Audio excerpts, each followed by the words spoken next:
Obrigado, cacique Léo, da aldeia Iriri, a vice-cacique Nauã, ao mestre ancião Pedro, as conselheiras Maria Tânia, a Sucena e o Apoinã. Obrigado pela essa recepção, pela essa hospitalidade hoje. Diante das presenças, é muito bom essa conexão, essa espiritualidade, muito forte. E eu agradeço muito pela essa oportunidade para estar tendo essa realidade, essa ação, a prática, né? Então, estamos aqui reunidos aqui justamente para saber, entender, visibilizar o que tem cada sociedade, cada aldeia, cada membro das lideranças que enfrenta o dia a dia aqui na Costa Verde. Então, nós vamos ouvir a palavra é deles, nós vamos ouvir a comunidade. Depois que a gente ouviu o cacique Leonardo, eu vou falar um pouco, né, da nossa chegada aqui, né, que é onde começa tudo, né. A gente somos da Bahia, né, a gente veio, né, através dos nossos encantado, né, do nosso pai Tupã Missum, que nos guiou até, né, o rio. Nós, quando saímos de lá, nós não sabíamos para onde a gente estava vindo, né, mas a gente segue o nosso coração e que nossos encantados, né, manda para nós. E então a gente viemos, né, sempre em busca, né, de um território, né, onde lá na Bahia é muito conflito entre grileiro e indígena, né, onde já perdemos muitos líderes, né, muitos líderes importantes, né, um deles que acho que a maioria deve saber, que é o Galdinho, né, que foi morto queimado. Então a gente, né, fica muito triste com esses acontecimentos, né, e a gente não quer isso para, né, nossos jovens, né, para nossos mais velhos. Então a gente está sempre pedindo ao nosso pai Tupã que nos mostrasse um caminho para onde ele, né, nos guiou até o rio. E a gente ficou aí sempre em busca de um aldeamento, né? Sempre procuramos o Ministério Público, né? A Defensoria Pública do Estado, né? Sempre correndo atrás, a FUNAI, né? Com o Cristino. Recebemos esse chamado para essa localidade, né? Onde nós viemos, né? Ocupamos, né? Tivemos muita dificuldade, por muitos dizeres que aqui não é uma área nossa, né, que aqui não faz parte do povo Pataxó. Mas muitos se esquecem que nós, antes de ser Pataxó, nós somos indígenas, somos, né, dono do Brasil, nós estávamos aqui, né, antes de ser colonizado. Então, muitas se esquecem disso, desse detalhe, que o indígena, ele é livre, né, ele vai para onde ele quer. Hoje nós estamos aqui, amanhã nós podemos estar em qualquer outro lugar, né, porque nós somos livres. Porque o estrangeiro, ele vem para o Brasil, ele tem apoio no Brasil. O próprio indígena, né, muitos querem achar que o indígena, se é da Bahia, ele tem que ficar lá. Não é assim que funciona. O indígena ele é livre, ele tem que ir para onde o coração dele pedir, para onde nossos encantados nos encaminhar. Porque só de abrir a boca e falar que o indígena ele é da Bahia, não pode estar no Rio, eles, né, isso aí é complicado. Sei que a gente entrou aqui, né, pediu apoio ao Ministério Público Federal, onde o Dr. Felipe, né, Corina? O Felipe, ele, né, nos apoiou aqui, né, fez os encaminhamentos, e ele conseguiu contatar o Ministério Público do Estado, né, e aí conseguimos começar uma negociação. E a fazenda, que se diz ser dono, ela apresentou um documento, né? Só que esse documento foi contestado pelo Ministério Público, porque o documento não é dessa área. O Ministério Público olhou o documento e falou, não, essa área aqui, ele pediu uma reintegração de posse, mas só que com documento de outra área. Então o Ministério Público falou, não, como é que você quer uma reintegração de posse de uma área, né, que o documento não se diz ser, né? Então ele mesmo, aí foi onde começou tudo, né? O processo, onde o Estado propôs negociar, né? Que a fazenda não entrasse em briga, em conflito, né? Porque a proposta deles foi essa, fazer uma troca. O Estado ia doar outra área e eles abriam a mão dessa aqui, o Estado, né, ia fazer uma doação. Né? Então isso está sendo encaminhado, né? A gente está sempre em contato, eles dizem que estão caminhando muito bem, né? E a gente espera que se resolva rápido, né? E aí agora eu vou falar da dificuldade, né, de nós aqui nessa área, né? Nós temos dificuldade aqui hoje que nós estamos com um pedido, né, de energia já faz 7 meses, né, com esse pedido de energia elétrica, né, onde nós já fez todo o processo junto com a Secretaria de Meio Ambiente, já enviamos documento, ela já fez a liberação, né, nós mandamos documento da FUNAI, né, que o Cristino fez para a Enel. E eu não sei o que aconteceu, que eles perderam, aí agora tornaram ligar de novo, falou que a FUNAI tem que mandar esse documento de novo. Então a gente já está aqui há fazer 4 anos, né, e a gente lutando para conseguir essa energia elétrica, né, porque assim, a gente tem se uma criança aqui precisar tomar uma nebulização, tomar algum remédio, tem uma criança que ela tem que tomar vacina de todas quinta-feira, e essa vacina tem que ficar em uma geladeira. Então essa vacina ela fica no polo, toda quinta-feira, ou a gente tem que levar essa criança lá ou trazer a enfermeira para aplicar essa vacina aqui nela. Então é dificuldade grande isso aí.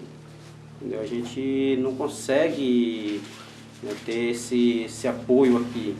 Porque muitas vezes, é que nem a gente fala, a energia tem hora que ela, dentro de uma aldeia, ela traz problema, mas também tem hora que tem um benefício, né? Porque a gente hoje está lutando para, né, continuar a nossa cultura e resgatar cada vez mais. Mas a gente tem outra preocupação, que também a energia ela tira também, né, muito jovem, né, se desliga disso aí. Porque quando chega energia, aí vem TV, vem a tecnologia, então isso aí é complicado, né? Mas a gente aqui hoje, a gente tem, né, a nossa cultura, a gente pratica, né, todos os dias a nossa cultura, para não deixar perder, a gente tem que cada vez mais resgatar. O que nós temos de valor hoje é a nossa cultura. O documento, o que é exatamente? É um documento da FUNAI, né, reconhecendo, né, que nós somos atendidos pela FUNAI, né, falando tudo isso. Então eles perderam esse documento, não sabem onde colocou. Na FUNAI perdeu ou na Enel? Não, na Enel que perdeu, porque a gente conseguiu o Cristino já tinha feito tudo isso. Então eles se perdeu esse documento, não sabem onde colocaram, entendeu? Então aí a coisa que já estava fluindo tornou voltar tudo de novo para o início, né? Que é o início onde acontece tudo. A FUNAI tem que tornar a fazer o documento para reenviar de novo.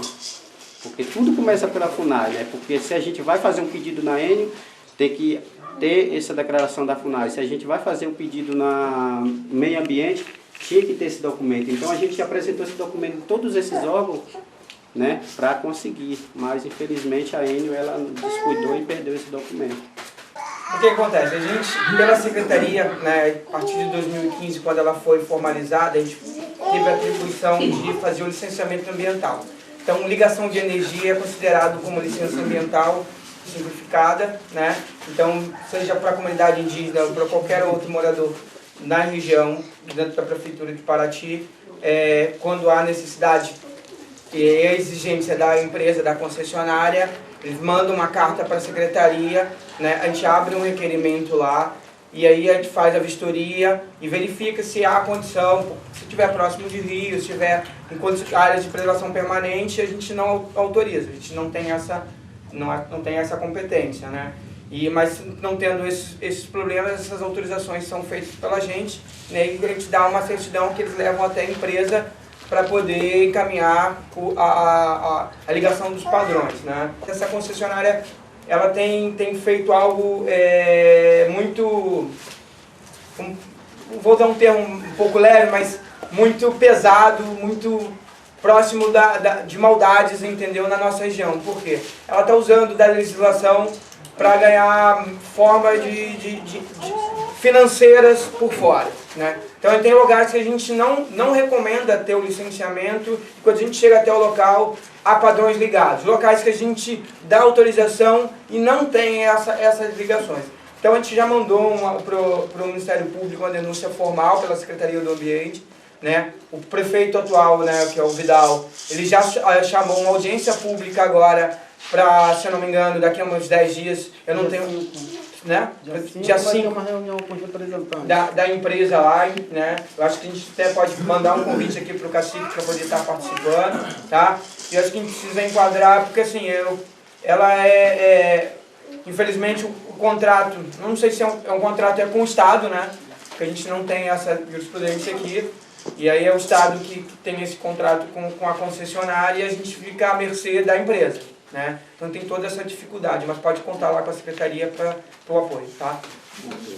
Em Araponga, já dando um reporte, já que o assunto é luz, o processo foi concluído a nível de convênio com a Prefeitura. Isso é uma obrigação legal da concessionária, porque quando elas ganham o edital para explorar comercialmente a luz, cobrando conta de luz de todo mundo, empresas, pessoas, dentro do pacote está implícito que ela tem que dar fornecimento de luz a comunidades carentes, isoladas, vulneráveis. Isso não é um favor que ela tem que fazer. No contrato que ela tem direito, tem a parte das receitas que ela tem e tem as contrapartidas que ela tem que fazer. E atender comunidades vulneráveis, isoladas, faz parte do pacote do que ela tem a obrigação de fazer. Ela chegou a fazer um edital que foi concluído em janeiro. Quando fomos perguntar em janeiro o que tinha acontecido, afirmou que a vencedora do edital, a empresa terceirizada, porque a Enel não tem as competências de placas solares. Ela conhece essa coisa de luz por fiação. Então, para botar estações de placas solares, que eles chamam de sistema fotovoltaico, tem que contratar uma empresa terceirizada que tenha esse know-how, essa expertise. Aí, em janeiro, informou que a primeira colocada desistiu, em fevereiro informou que a segunda colocada também tinha existido, em março informou que ia fazer um segundo edital, em abril sumiu. Não deu mais notícias, a pessoa não atendia mais. Então a gente fez um ofício, entregue à presidência diretamente, gerou resultado, a reunião foi marcada. E vai ser remarcada agora nos próximos dias. Aqui, Léo, a sugestão é que Luana e a Comissão de Território do Campo, quando a gente for na Enel para falar de placas de Arapongas, equacionada essa questão, a gente inclua a questão da energia aqui, e tem uma outra pendência também de energia. E lá em Maricá, no tempo da Ampla, você está lembrado que eu levei lá o pessoal da Ampla para fazer aquele cadastramento de placa, de tarifa social. Cadastraram todo mundo, nunca mais apareceram. Acho que nós temos aqui lá na Enel 3 demandas. A placas solares de Araponga, essa questão de luz aqui que sumiu o papel, e beneficiar a comunidade de Embaçaí com o legítimo direito que tem de terem contas pagas pelo regime de tarifa social, e não pela conta que eles pagam, porque é conta normal. Tá? Então fica a sugestão de a gente expandir. Não vamos, talvez, avisar isso antes, para não espantar lá, mas em lá chegando, encerrado o assunto de placas solares de Araponga, vamos introduzir isso para pedir o encaminhamento lá para resolver essas questões. Na última reunião havia sido aprovada o envio de um ofício para o Ministério Público Federal referente àquele TAC que está desde 2001, que foi uma cobrança feita referente a essa questão do licenciamento, do cumprimento de ações que não foram executadas. E aí eu trouxe aqui um modelo que foi sugerido para que o Sérgio leia, para que todo mundo ouça o conteúdo, para a gente já fazer a aprovação, justamente para dar agilidade nessa questão. Nas duas últimas reuniões, aquela de Rio Pequeno e também Araponga, nós debatemos a questão do saneamento ecológico das aldeias, né? Da ausência do saneamento. E para o Juruá seria o saneamento básico, né? E aqui tem que ser tratado, né, Luiz? De uma forma diferenciada. Então, o que acontece? Em 2001 foi firmado, quando houve o licenciamento dessas usinas nucleares que estão aqui, como diz Marisa, é um absurdo alguém colocar num paraíso desse aqui, essas usinas, né? O que aconteceu? Houve um processo de licenciamento e a Rosângela pode nos ajudar nisso. Havia uma série de contrapartidas que a eletronuclear deveria assumir. Entre elas, a questão do investimento no saneamento. E, estranhamente, acho que na última reunião tiraram. Infelizmente, fala-se que, inclusive, com o aval do INEA, que é o órgão do Estado, que é muito lamentável. Né? Tiraram o que exatamente? Tiraram a condicionante da eletronuclear como financiar o saneamento ecológico das aldeias. Então, o que acontece? Solicitamos, o Conselho discutiu isso nas aldeias anteriores, foi solicitado o termo de ajustamento de conduta, que é aquele documento que rolou na última reunião, fazer uma revisão do TAC para incluir o saneamento, essa responsabilidade para a empresa. Que é o INEA. É o mínimo que ele pode fazer. Mas tem uma outra questão que eu quero aqui destacar, é o seguinte: a usina, para ser licenciada, ela tem que apresentar um plano de emergência e evacuação. Né? Essas crises ambientais começaram com os acidentes nucleares, dos anos 70, 72, 79, depois Chernobyl, e a gente não pode ficar esperando as coisas acontecerem. Então, o plano deveria ter um programa específico em relação à segurança também das aldeias. Eu quero dizer para vocês que estou nessa militância há 30 anos. O plano não garante a segurança nem dos operários da usina, muito menos da população de Angra e de Paraty. Essa é a questão. Mas também tem que ter um plano específico diferenciado para as aldeias. Então nós estamos pedindo isso. Cabe ao Ministério Público, né, num diálogo com o Conselho, com essas instituições, a gente ele exigir isso. O plano de emergência, que é um plano de gaveta, tem que ter simulado, tem que ter um monte de coisa, tem que ter um hospital de referência da região. Não sai do papel. E aí tem uma parte desse plano que em qualquer lugar do mundo diz respeito à segurança também das populações de aldeia. Como é que acontece ali em Araponga, por exemplo, se der um problema? Daquela distância toda. Então, é isso. Então a ideia é encaminhar o ofício e batalhar para que o Ministério Público nos ajude. Agora que a nossa conselheira também, a Índia Baré, está na Defensoria Pública da União, acho que seria muito importante que a Defensoria Pública nos ajudasse nesse processo, a convocar essas instituições e ter um diálogo franco sobre as coisas. Porque, na verdade, o cacique Augustinho falou lá na aldeia dele. Eu vi na televisão que o ex-presidente Temer e o ministro Moreira Franco roubou o dinheiro do saneamento ecológico. No fundo é isso também, né? E esse TAC ele se refere ao empreendimento da Angra 3, né? E eles alegam que as aldeias elas estão fora da área de abrangência de Isso considerada... Isso não é verdade. Mas eu participei das audiências públicas há quase 20 anos atrás.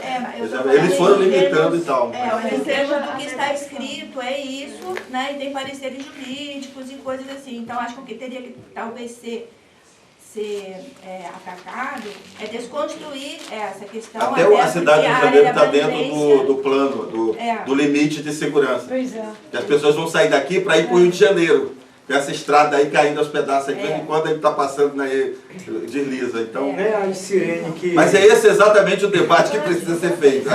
Nem a sirene deles lá tá avisando todo mundo como manda, né? Quanto mais o plano de emergência para o estado todo, né? Quanto o município de Angra e Paraty. Aí, assim, continuando, né, e eu concordo com isso que o senhor está falando, que eu acho que é uma discussão que precisa realmente ser provocada e tem que, né, tá envolvendo inclusive o Ministério Público Federal, que eu acho que ele é quem tem, né? Ele que tem a Por atribuição. mais que demore lá dentro, a gente sabe que demora mesmo, às vezes 4 meses ainda está andando ligeiro frente à demanda. O nosso procurador, que era mais próximo, já foi embora, né? Agora já tem um outro, então a gente sempre está recomeçando. Nesses últimos 2 anos a gente já recomeçou a nível de Ministério Público, eu acho que umas 3 vezes, mas assim, caminha, né? A questão do saneamento, eu não sou muito boa com ano, assim, o tempo passa tão rápido, mas acho que uns 2 anos, o tempo da doutora Cristina ainda, enquanto procuradora, foi promovida uma reunião com as lideranças indígenas, dos caciques, frente a essa situação de falta de saneamento básico mesmo, né, nas aldeias. Não é nem falta de saneamento básico. Eu acho que transcende isso. A gente não tem módulo sanitário, não tem água, assim uma coisa que... então a doutora Cristina, a gente levou essa demanda, ela se sensibilizou e chamou para uma reunião a Eletronuclear, lá no o jurídico, a responsabilidade social, todas as áreas afetas, né, ali que deveriam estar se envolvendo, e os indígenas, as lideranças, que daí acabou que foram assim, outras pessoas da comunidade também. Mas enfim, o que aconteceu? Foi feito um acordo, né, de que a Eletro estaria fazendo em todas as aldeias, implantando aquelas bacias de evapotranspiração, que seria a menos impactante e perfeitamente adaptável para as condições das aldeias indígenas. Aí o que aconteceu? Nós, inclusive, acompanhamos em várias das áreas os engenheiros, o pessoal responsável por ver o solo, por ver as condições, mapear as casas, enfim, foi desenhado todo aquele planejamento para que chegasse no momento de agora só falta. E tinha uma conversa botar o edital na rua. Aí a gente precisa melhorar em tal lugar uma cozinha comunitária. Não, sem problema. A gente bota uma gordura no material, sempre tem aquela coisa assim que a conversa acaba fluindo muito bem com a Eletro, com a gente, né, e com as comunidades. Houveram algumas situações aí no percurso, que não cabe aqui colocar, mas foi ficando pronto, já está tudo prontinho, as plantas, os modelos mapeados, alguns queriam, outros não, isso também foi respeitado. Aí chegou na hora do bora lá fazer agora, né? Então, a gente tem pressionado, o FUNAI tem pressionado, junto com os caciques, principalmente, e o Ministério Público, que seja realmente realizado o que foi, e a Eletro alega simplesmente que ela não tem dinheiro no momento, e ela não pode fazer, e não tem quem faça ela fazer frente a essa argumentação, né? Então, seria outra coisa que tem que se pensar, de que forma que isso pode... Quer dizer, tudo que tinha que ser feito para que aconteça a implantação foi feito. A implantação em si, que depende agora inclusive a mão de obra, nós iríamos aproveitar da aldeia, onde fosse possível. Vinha muita gente da própria usina, quer dizer, não teria gasto extra, né? O custo de uma bacia de evapo é irrisório. Quanto ficou orçado o projeto? Você lembra? Eu sei que era assim, era baixo custo, então era, sei lá, uns 270 mil para fazer tudo. Para quantas aldeias? Toda para Sapucai, Araponga, Mamanguá, inclusive,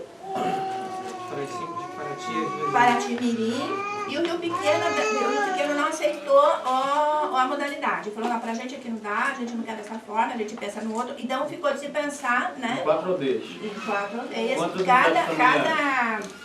Cada unidade familiar teria a sua individual. Mas quantas eram no total, pegando as 4 aldeias? Não posso te falar porque eu não tenho certeza. Eu posso ver esses dados. Eu de cabeça não. Chute. Quantas famílias? 70? Não sei, melhor eu não arriscar. Mas assim, contemplaria todas as famílias de Sapucaí, todas as famílias de Araponga, todas as famílias de Paraty-Mirim e todas as famílias de Mamãe. A única que não se incluiu, eu acho que eu não lembro quando que se deu a questão do... Porque na época vocês estavam recém entrando. Não, Rio Pequeno não quis. Falou, não, a gente não quer evacuar a inspiração aqui. Mas não que não ia ser contemplada, mas essa metodologia não. Seria uma outra, né, que ficou até em construção de como que se... Então, por isso que ficaram por último. Ali no Rio Pequeno tinha até uma de que traria a solução para o acesso, porque a estrada teria que ser melhorada muito para que a própria Eletro chegasse lá com o seu material para, né, e iam construir embaixo uma estação de tratamento. Então, assim, da estação de tratamento para baixo estava tudo ok. Agora, a questão da bacia de evacuação, né? E daí parou na falta de grana. A gente tem reiterado, o MPF também, mas... Bom, os municípios foram convocados também. Eu participei dessa reunião lá também. Demorou para chegar. Pois é. Eu participei junto com os procuradores do município dessa reunião, inclusive o Gustavo da Fiocruz, da OTSS Fiocruz, que é um grande amigo, parceiro, o Big, CBH Big, né? Ele estava presente porque eles aplicaram esse modelo de evapo lá na Praia do Sono, né? Então, e de fato essa questão com o Eletro é bem complicada, porque esse município também tem um convênio para saneamento, isso por conta do licenciamento ambiental de Angra 3, eles estão devendo cerca de 14 milhões para fazer o sistema de tratamento de esgoto da cidade de Paraty para a PPP, né? E é sempre essa, depois da Lava Jato, a desculpa é sempre a mesma. A gente está trocando o presidente, trocou o presidente, mas está trocando e o recurso não se tem esse recurso. Mas essa questão específica das aldeias, eu tive uma reunião no final do ano passado com ainda coordenadora da responsabilidade socioambiental da usina, Denise Santana, a qual ela pediu para o município oficializar, né, porque faltava essa questão do município mandar um ofício dizendo do interesse e a participação do município nesse processo. A gente fez esse ofício, a gente encaminhou isso, né? Mas é exatamente o que a Rosângela acabou de narrar aqui. A gente precisa arrumar outras formas, né? O município também está vendo de se aproximar desses recursos, porque infelizmente a tratativa no papel ela existe, mas ela não tem um finalmente. Aquela sua ideia do fundo pode ser aplicada? Então, a ideia do fundo é o seguinte, você estava conversando aqui antes, o que acontece? Né? Ele acabou de falar aqui do Gustavo, ele estava falando do Gustavo, existe o Fundo de Recursos Hídricos, tá? A qual eu faço parte do Comitê de Bacias também, então o diretor executivo do comitê, né? E comuniquei, esqueci o nome da Luana, né? Do interesse do comitê ter a participação dos indígenas, né? Tem a cadeira da FUNAI, né, que infelizmente ela não tem muita presença, mas por conta de dificuldade, eu não sei, a gente pode falar depois, mas que é obrigação, a legislação pede isso, tem a participação indígena, entendeu? São outras formas, outros caminhos de captar recursos, entendeu? E aí isso que a gente estava falando aqui agora, talvez buscar projetos fáceis, viáveis, né, custos... ou em outras fontes alternativas de recursos, que ficar esperando só a Eletro também tem essa obrigação, eu acredito que ela tenha esse recurso, mas ela vai sempre ocupar meios de ficar postergando esses processos, entendeu? A questão do saneamento tem me preocupado muito, sempre quando eu chego eu vou direto dar uma olhada no que está acontecendo. Por quê? Nós estamos numa região aqui que a gente tem, o saneamento ecológico, você tem várias possibilidades, né? Mas nós estamos numa região que a gente tem um lençol freático muito rico, muita água subterrânea e muita água também superficial. Isso faz com que o saneamento no modo operacional comum, de fossa e sumidouro, ele não seja tão... Lógico que está funcionando, está direitinho, a gente não está vendo, mas talvez não seja o mais ideal. Mas a gente está vendo que tem uns que estão Pior. derramando. Porque Amanhã você vai... aqui está, então, tá vendo? Então, estão transbordando. Lá na Araponga, eu não sei aqui como é que foi feito, lá na Araponga foi feito. O sumidouro é um lugar para sumir a água tratada. O lençol freático é muito alto, é muita água, e o sumidouro, lá de Araponga, é uma caixa d'água furada com broca aquelas brocas copo, colocada dentro de uma terra compactada. O que que acontece? O que que eu vi lá, não sei se aqui é isso, porque se for aqui, pode ser que esteja vazando. Lá na Araponga, a água estava até em cima do sumidouro, o sumidouro é colado no chão, debaixo de um barranco onde desce muita água, ou seja, feito pela CESAI. E agora vem a informação, a última reunião, a reunião que nós tivemos na Comissão de Saúde, a Graziela me falou que chegou um aparelho, a CESAI fez uma grande compra de aparelhamento para saneamento, mas o que me parece, se é este modelo, vai ser o seguinte, eles vão fazer o que eles fizeram na Araponga. Eles fecham a caixa d'água, botam cimento e abrem outra caixa d'água do lado, a fossa continua a mesma. Então você fica gerando lixo residual de plástico na área da aldeia, onde deveria ser um sistema mais adequado.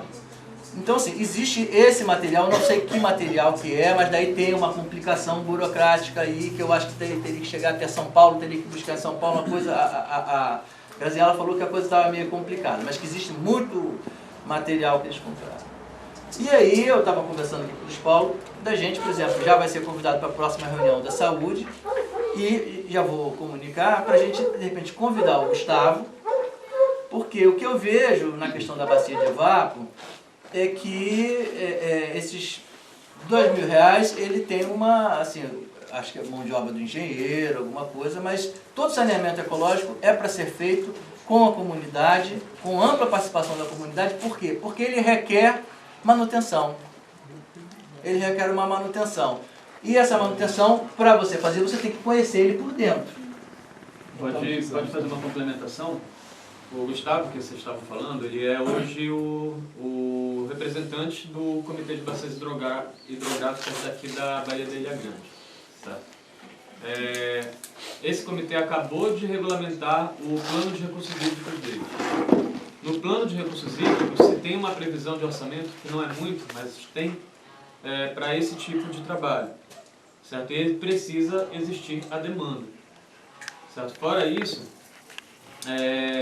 a bacia de evapotranspiração e todas essas tecnologias socioambientais sustentáveis, elas podem ser aplicadas, mas elas precisam sim ter manutenção, como ele falou.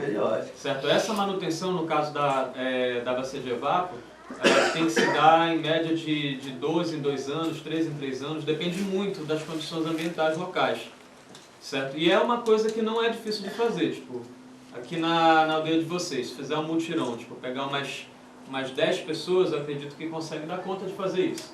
Certo? Eu já trabalhei com esses tipos de tecnologias sociais para áreas de praia, certo? E não é uma coisa difícil, mas vocês precisam fazer uma capacitação, certo? E é uma coisa que dá para fazer, que pode associar com algum tipo de comemoração, de festa de vocês, certo? Para poder dar um sentido para isso também. Entendeu? Pode chamar um engenheiro branco lá para fazer? Pode. Certo? Mas ele vai vir para cá, vocês não vão ficar com esse conhecimento vai embora. Então, se deixar, vai precisar de novo, ele vai precisar, sabe lá de quanto tempo até convencer para poder fazer. Na época, no projeto, desculpa, mas tinha até o Darcy. O Darcy detém já essa tecnologia lá né? E ele estaria incluído A melhor coisa seria fazer o módulo Sim, a melhor coisa seria fazer o módulo do Gaia. Só uma pergunta aqui para o nosso amigo ali. Para esse setor, que o lençol freático ele é muito alto, muito rico em água, qual é o sistema adequado?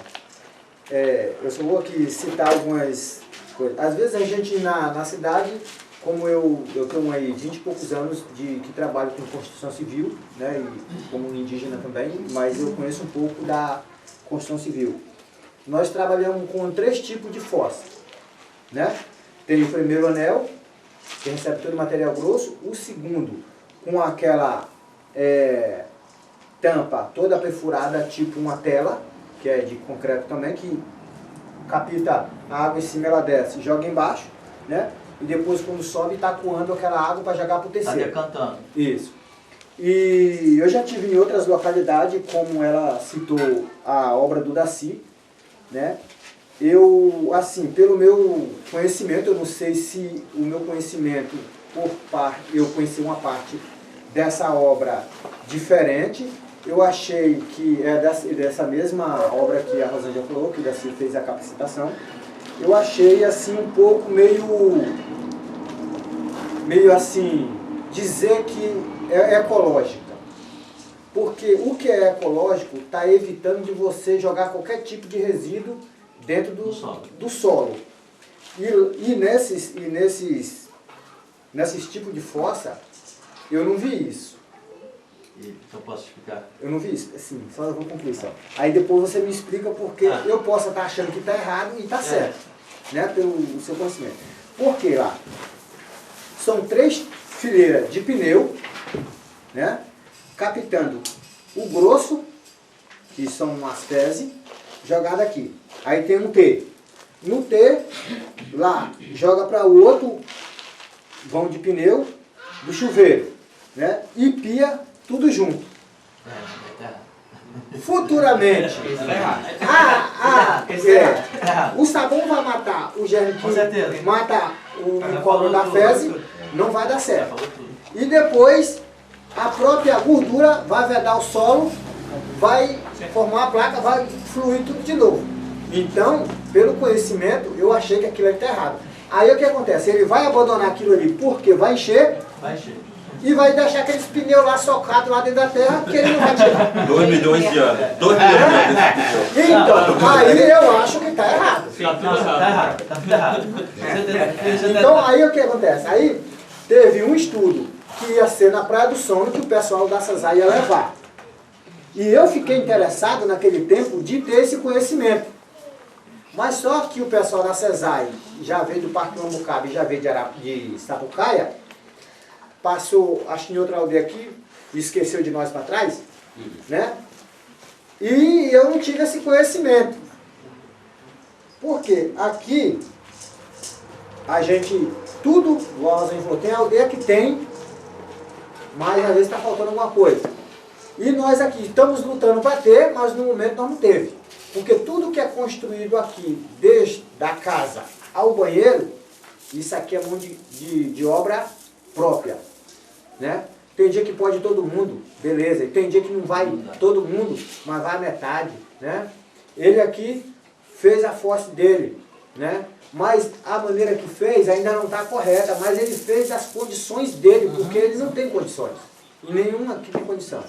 Então a gente está tentando ter conhecimento, né, tecnológico aí que dá essa preservação, que até para a nossa própria aldeia mesmo ainda é mais rico. Ainda a gente tem esse conhecimento porque a gente quer preservar o máximo que a gente pode.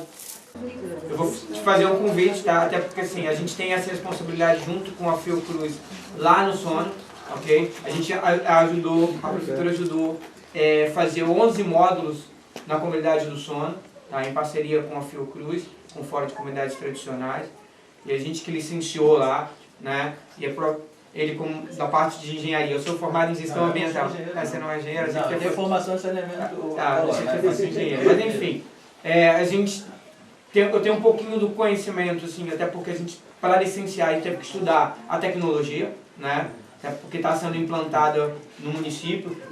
Essa tecnologia não é uma tecnologia inventada aqui, ela já existe no semiárido, principalmente em regiões aí do Ceará, né, já tem essa tecnologia implantada. O que foi feito é trazer uma metodologia que se encaixe na nossa região, né? E esse exemplo da Praia do Sono, para a gente, foi muito importante e bem dinâmico, porque teve que interagir com outras coisas. Exemplo, como é que o primeiro módulo que foi construído na escola, a gente,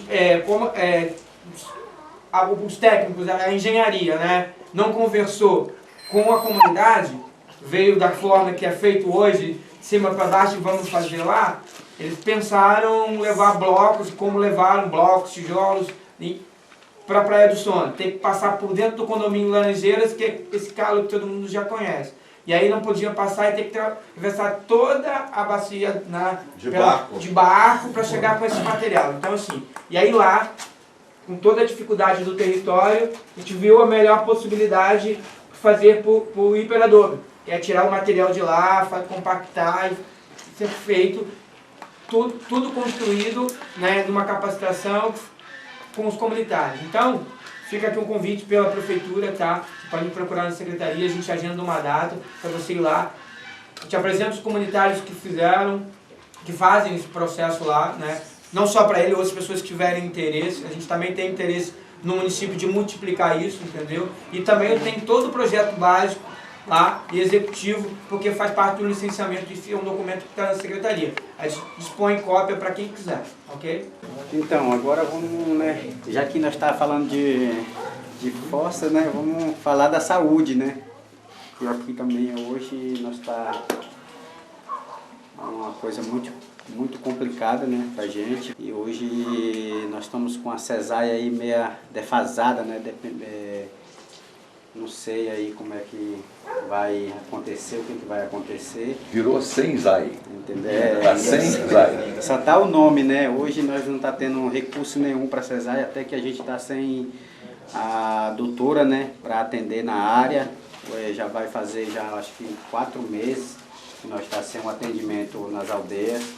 Eu acho que todo mundo aqui das aldeias que está aqui sabe a dificuldade que é a falta de atendimento, né, porque a gente hoje tem uma dificuldade muito grande quando a gente chega nos hospitais hoje, né, porque muitos médicos não sabem o que é o indígena, né, como funciona a saúde indígena, né, então é muito complicado. Hoje, até nossa gente, hoje, para acompanhar um indígena, quando chega lá no hospital, muitas delas é barrado. Né? Não pode passar, tem um limite que ela não pode passar. E tem muito indígena, né, Guarani, que eu sou motorista, né, trabalho nessa área, e assim, eu faço muita viagem e quando chega um momento que os Guarani, tem deles que não conseguem falar ainda o português, mas chega lá, se não for alguém uma enfermeira acompanhando, se for agente de saúde, não consegue ir lá conversar com o médico, explicar o que aquela pessoa está sentindo. Então isso é uma coisa que é uma dificuldade para nós indígenas. Não deixa ele entrar. Não deixa entrar, porque assim, por que existe o agente? Para isso, para facilitar, porque o agente é um que já está mais por dentro de tudo que acontece, né? Dentro da aldeia, sabe o que o indígena está sentindo, porque o indígena, tem muitos indígenas que não tem, né? Não fica à vontade de falar tudo que está sentindo para o médico, né? Então eles se travam, então é por isso que existe o agente, né? Para estar passando tudo isso. Hoje tem o pajé, o atendimento do pajé, tem hospital, que hoje se falar que vai levar um pajé para fazer, né, uma pajelança dentro do hospital, ele não vai aceitar, né? Vai dizer que o hospital lá não é uma aldeia. Então isso é dificuldade, né, que eu acho que, não sei se alguém já tocou nesse assunto, né, que é um assunto assim meio complexo, né, que não é só para a gente, mas como qualquer um outro que também passa por essa dificuldade. Então a gente tem que colocar tudo isso, né, pontuar. Por isso que o indígena ele tem uma saúde diferenciada, por esse motivo, porque o indígena tem uma cultura diferente, ele tem um modo de viver diferente. Então ele precisa de tudo isso, né, para conseguir. Muitas vezes o indígena o indígena está internado, precisa que o pajé vá fazer uma visita, aí chega lá, o pajé não pode entrar porque fala que o pajé não é um médico, ele pode não ter, né, nenhum documento, mas talvez ele entende, né, muito mais do que quem já estudou, né, porque aquilo ali ele já traz consigo mesmo, né, aquilo ali já é uma coisa que vem, né, ancestral. Então a gente tem que quebrar essa barreira, né, e também os municípios que tem, o estado que tem o indígena, eles têm que entender que o indígena tem essas necessidades de estar fazendo, né, essas coisas. Então nós sempre participamos da reunião do Conselho de Saúde Indígena, né, a Rosane também participa, e fala que hoje tem hospitais, né, tem alguns lugares que tem hospitais que estão conseguindo arrumar uma sala específica para isso. Né, a Rosane está aí, que falo lá, né, Rosane? E tem alguns hospitais que estão conseguindo. Então espero que aqui no Rio também comece a também ter nesse mesmo pensamento, né, de conseguir adaptar, não nós se adaptar a ele, mas sim o Estado se adaptar ao indígena também. Porque é isso que falta, o Estado se adaptar ao indígena, não o indígena se adaptar a ele. Hoje nós se adaptou muito, né? Porque hoje não era para o indígena estar falando português, era para você estar aprendendo a língua do indígena, a linguagem do indígena. Né? Mas aí o que aconteceu? Foi colonizado, né? Nós mesmos, Pataxó, sofremos muito, né, com essa colonização, porque nós foi obrigado, muitas vezes, muitos criticam porque os Pataxó hoje estão buscando, né, aprender a sua própria língua, mas muito esquece que a gente foi lá os primeiros que receberam eles, né? A gente sofreu muito, mas nós foi resistente, né? Muitos perdemos a linguagem, perdeu as culturas, mas nós Pataxó nós conseguimos resistir a isso. Muito foi extinto, muitas etnias foi extinto, e nós Pataxó conseguimos, né, vencer, e a gente vai estar cada vez mais crescendo. Então eu acho que nós temos que começar a pensar de outra maneira, né? Pensar assim, vamos buscar a trabalhar dessa forma. Tem um indígena nesse estado, então vamos adaptar ao indígena, não o indígena se adaptar a gente, porque isso nós já fez há décadas. Então a gente tem que começar a mudar isso, né? E tem que partir dos indígenas também. Eu falo porque eu sou indígena e tem que partir de mim. Eu quero mudança, entendeu? Eu quero chegar no hospital de Paraty, onde eu sou atendido. Eu quero que ele saiba que eu tenho a minha cultura, entendeu? E tenho, né, uma responsabilidade. Eu quero que ele chegue lá, quando eu chegar lá, ele me reconheça, sabe que eu sou um cacique, que eu já fui... uma vez eu fui levar um paciente, chega lá, fui acompanhar, chega lá o médico veio com grosseria, eu não quis, né, me supor aquilo ali, né, eu não quis, porque simplesmente eu falei, não, vou me retirar, porque eu não vou chegar a me rebaixar esse ponto. Mas ele esquece que muitas vezes, por falta de conhecimento, ele não sabe que o cacique, ele é o responsável por uma aldeia. Eu sou responsável por todos eles que estão aqui, entendeu? Se for preciso, até a vida eu dou por qualquer um. Porque e eu não ganho nada para isso. Eu não tenho salário para isso. Eu trabalho na minha aldeia com amor. Eu não ganho um centavo. É provável eu gastar do que eu ganhar. Entendeu? Porque muitas vezes a gente tem fazendo viagem, né, como a gente teve aí muitas viagens para Curitiba, para Brasília, buscar recursos, né, lutando pela CESAI, lutando pela FUNAI, e a gente gasta, né, e a gente não teve apoio assim, né, de quase ninguém, né, a gente tem sempre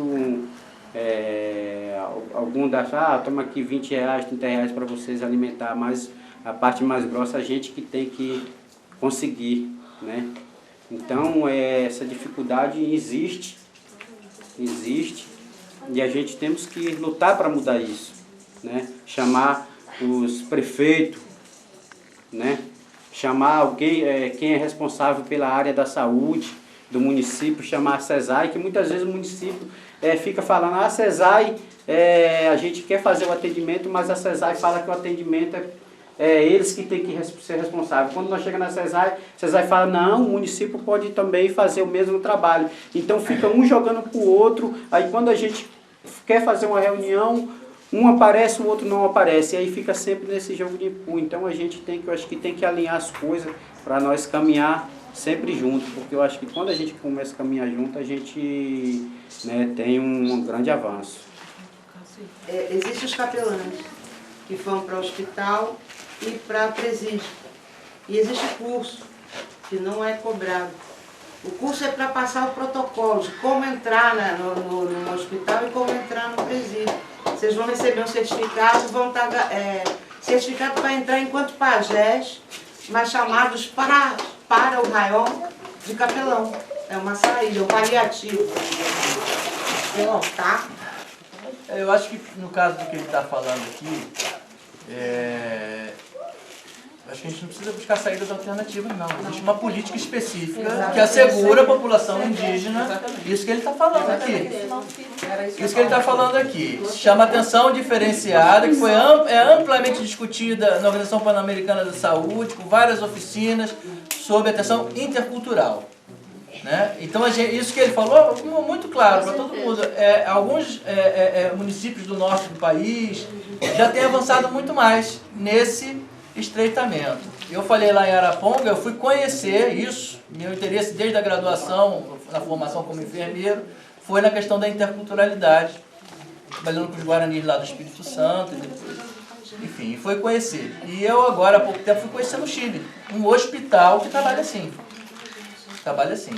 Fui conhecer como um país que é duro, conhecido por ser um país de muitos anos de direita, duro com os indígenas. Verdade. Né? Como a população, como alguns profissionais junto com os indígenas conseguiram conquistar isso. Então, eles são parceiros, têm muito a ajudar nesse processo. O curso é garantido ao paciente que ele tenha o atendimento religioso. Então, assim, é uma questão apenas de alguém da Secretaria de Saúde, que no caso estaria aqui, só que hoje pela manhã que ele informou que devido a problema de saúde não poderia comparecer, se comunicar com a direção do hospital, o serviço social para que possa o quê? Estipular um horário para que isso aconteça. Ele não precisa fazer... Não, mas a questão que está implicada aqui não é só ser um orador, um religioso. É ser um curador também. Uma pessoa que conhece da medicina própria, que tem aí, enfim... que tem uma política que assegura isso para ele. Só que isso já tem, amigo. Inclusive, o que a colega está falando aqui, aconteceu um fato em Manaus que, inclusive, a parente é tucano. E, tipo, eu falo português muito bem, mas a parente não falava nada em português. Só que pela falta de formação, de conhecimento dos colegas na área da enfermagem e tudo, o que acontece? Da saúde, não tinha esse conhecimento. E ela estava jogada, de fato, lá com a barriga toda inchada, praticamente jogada no canto, e não queriam deixar com que o pajé, o sacaca, entrasse para visitá-la. E o que acontece? A gente foi no serviço social e a própria do serviço social falou assim, não, que isso? Vocês têm todo o direito de um pajé, um sacaca entrar.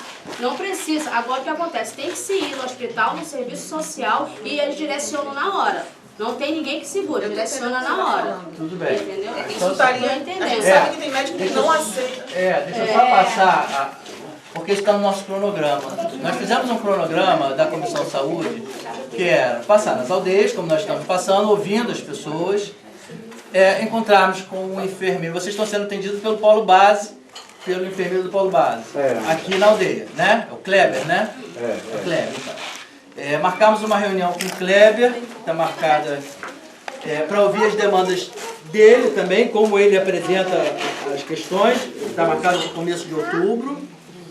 E uma sugestão, porque eu participei de uma oficina muitos anos atrás aqui em Paraty, convocar a Secretaria de Saúde de Paraty para fazer uma oficina, não é só, porque isso aqui já é dado, isso aqui que o indígena tem direito, porque você imagina no lugar onde uma pessoa indígena dentro da cultura não anda com 2 ou 3 e não se separa daquelas 2 ou 3. E isso em outras partes do país. E nós temos e aí a nossa ideia era programar uma oficina com vocês e com os profissionais, principalmente do Hospital de Paraty. Ressalvando que Paraty, os municípios que abrigam populações indígenas recebem um piso de atenção básica diferenciado. Para isso. Então é isso que eu estou falando, eu acho que não é uma coisa que tem que se pedir, é uma coisa que tem que se conversar, explicar, mostrar, é isso aqui, e temos que fazer. E a comissão está com esse olhar, tá? Eu super concordo com o que você está falando e discordo da fala da Por quê? Porque eu entendo que não são atendimentos pontuais. Eu não tenho que ir lá conversar, explicar que o meu caso agora é diferente e eu tenho que, tá? E eu penso que a proposta do Conselho é elaboração e encaminhamento para a política pública. E eu acho que por aí que a Comissão de Saúde, eu não sei se você está fazendo parte dela, né? Que eu acho que a gente teria que estar pensando que existe já nacionalmente em alguns lugares, tem até um selozinho, Hospital Amigo do Índio, Hospital Amigo, sabe, uma coisa assim. A gente já teve, Léo, né, no passado, aí o Léo acompanha porque ele é motorista, ele está sempre carregando o paciente, levando para lá para cá, e bate de frente direto com essas questões. Tanto a questão do pajé, que a direção do hospital se nega muitas das vezes, é por conta de não entender que culturalmente a pagelância envolve fumo, erva mate. Então não é simplesmente o pajé, a figura do pajé que está sendo barrada. A nível de vigilância sanitária, não sei o quê, então aqueles componentes que eles usam, que é essencial para que a pagelância aconteça, é que são discriminados em alguns lugares. Então acho que cabe, município de Paraty, temos 4 aldeias, 5 aldeias, 7, eu não sei. Então, a nível de legislação, o hospital é obrigado a aceitar o pancararé, o guarani, o pataxó, o funiô. É criar um protocolo específico. Sabe? Ele não tem que ir na assistência social, porque agora tem um problema. Não é por aí, não é isso. Exatamente. E hoje a gente já tem avanços muito acentuados, inclusive no Hospital de Praia Brava, que já se criou esse protocolo de muitas das vezes lá. Mas a gente não tem só essa unidade aqui. E hoje não é a unidade de referência para encaminhamento. A unidade é aqui em Paraty, né? Não, é a Angra que hoje é Japuíba. Então lá teria que se abrir uma conversa com a direção, se criar um protocolo registrado, ou por força de lei, alguma coisa assim. Que daí ampara, é um legado, não é um atendimento pontual. Sobre criar, abrir esse espaço, consolidar isso. O Léo vai lá, tá aqui, ó, tô com essa índia, ela não fala português, ou ela fala, mas ela não gostou de, entendeu? E essa que vai acompanhar. Ninguém vai perguntar se por quê, como, onde, nada. Não, mas existe. Não, é bonita, inclusive na teoria. Mas na prática, eu já presenciei vários casos que tanto se presencia que o que acontece é isso, de fato. Por exemplo, a gente vai na assistente social, você tem um conhecimento, colega, o cacique, então a gente vai. E outros parentes que não têm esse conhecimento? Por isso que precisa um protocolo. Só que aí o que acontece? Chega na hora, não dá tempo de ir atrás de um protocolo sabendo dos nossos próprios direitos. É isso que eu estou te falando. O hospital entendeu? Isso é uma postura para poder ser de emergência. Mas tudo bem, você tem que iniciar o diálogo, porque talvez muita gente esteja entrando na prefeitura, desconhece completamente, vem trabalhar com populações indígenas, é iniciar o diálogo, fazer uma ou outra oficina, trazer exemplos.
Festival